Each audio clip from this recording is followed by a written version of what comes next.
September 14th, 1594. As they entered the Chablais, they stopped to pray to the guardian angel of the area. As they passed the family property of Bron, they found it had been devastated. Francis could not keep a high profile.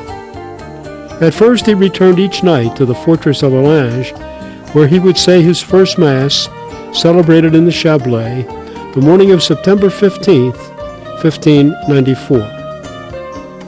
He would have to wait until December 25th, 1596, to finally celebrate Mass in Thonon itself, in the Church of Saint Hippolytus. By day he would seek out the people, sometimes saying Mass for them privately. This cross had been used at some of his secret Masses among the people. Eventually he began to preach and say Mass at the Church of Saint Hippolytus in the capital city of the Chablais, Thonon.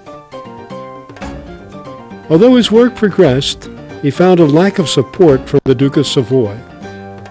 The Duke had taken sides with the League, and the conversion of King Henry IV, a former Protestant, put him in an awkward position.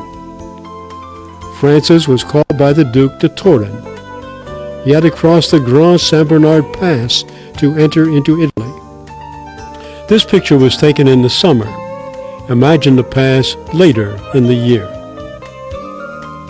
In Turin, Francis pleaded for and received the Duke's support for his mission. Over the years, Turin, the capital of Savoy, had an influence on the city of Annecy. Similar arcades exist in both cities. In an effort to bring Theodore de Bèze, Calvin's successor, back to the Catholic Church, Francis met secretly with him several times. De Bèze appears to the right of Calvin on the Reformation Monument in Geneva. Their meeting took place in Geneva, not far from the cathedral, in what is now known as the Rue Calvin. They met in the very house where Calvin had lived. Francis had made some progress, but de Bèze died before he could come to an agreement with Francis.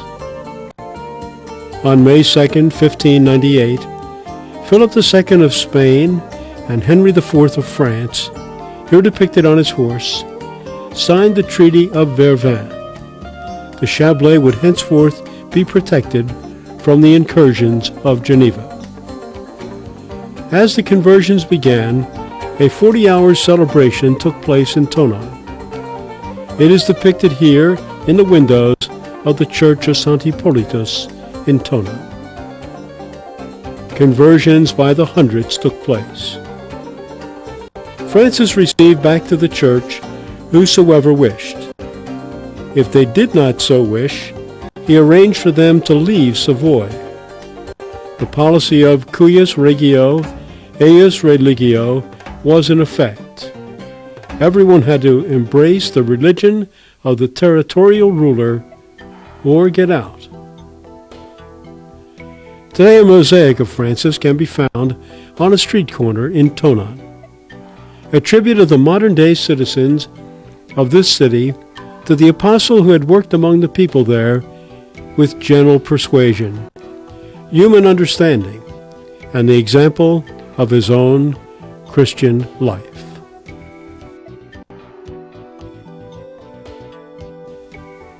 End of video 2. Produced by DeSales University.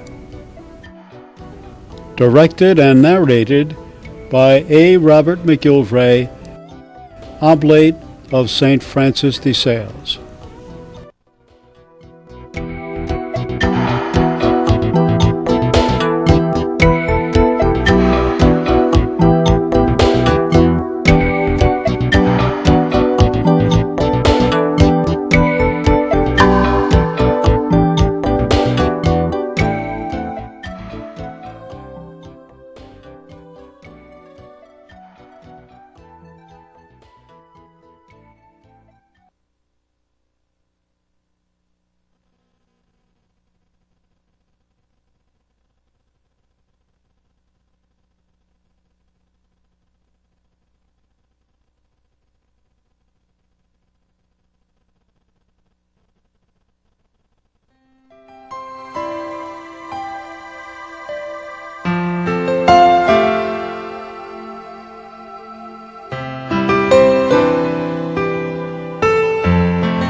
Video 3, The Diplomat and the Bishop.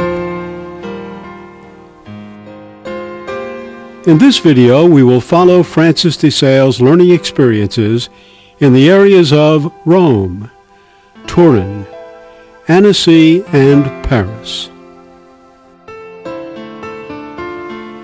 Chapter 5, A Rare Bird on Earth, Henry IV.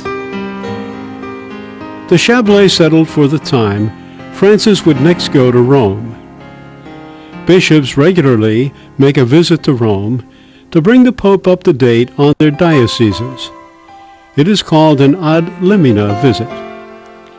Bishop de Granier sent his new coadjutor in his place. As coadjutor, Francis was in line to succeed Bishop de Granier at his death. Francis would speak with Clement VIII about the Chablais. He was well received, but the Pope was not sure how to approach the Chablais. The Pope and Henry IV, King of France, were negotiating a treaty between France and Spain, which would be signed at Vervins. This painting of Henry is in the Louvre. It is part of a series of paintings by the famous artist Peter Paul Rubens, commissioned by Henry's wife, Marie de Medici. Here we see Henry with his wife, Marie de Medici, and their son, the future Louis XIII. Francis would have to await the Pope's decision. He took advantage of the time to visit Rome and experience the life of the church there. Not far from St. Peter's was the church of St. John the Baptist, where Philip Neri had worked with those Romans who had come there from Florence. John the Baptist was the patron saint of Florence. The cross is preserved in this church that was used by Neri when he was pastor. He drew his people together with love and humor and their love of art and beauty. St. Philip Neri is still venerated by the people of Rome. He had performed miracles there. His likeness is found today in the Chiesa Nova, and his remains as well. Next to the church is a building which explains part of Philip Neri's success. The building is called the Oratory. Although Neri never worked there, his approach to the spiritual life still gives this building, attached to the Chiesa Nova, a special character. His spiritual sons, the Oratorians, continue his practice of bringing the arts to groups of lay and clergy who pray with them. Palestrina, at one time the Vatican choir director, wrote music for these meetings. De Sales and Neri probably never met. He was dead when Francis came to Rome in 1598. Nevertheless, within the oratory, above a doorway, is this painting, showing them together. Certainly their approaches were similar. Develop a gentle, loving relationship with Christ, using the beauty and art that surrounds them. Francis would one day try to set up an oratory in Thonon to help preserve the faith of those he had converted.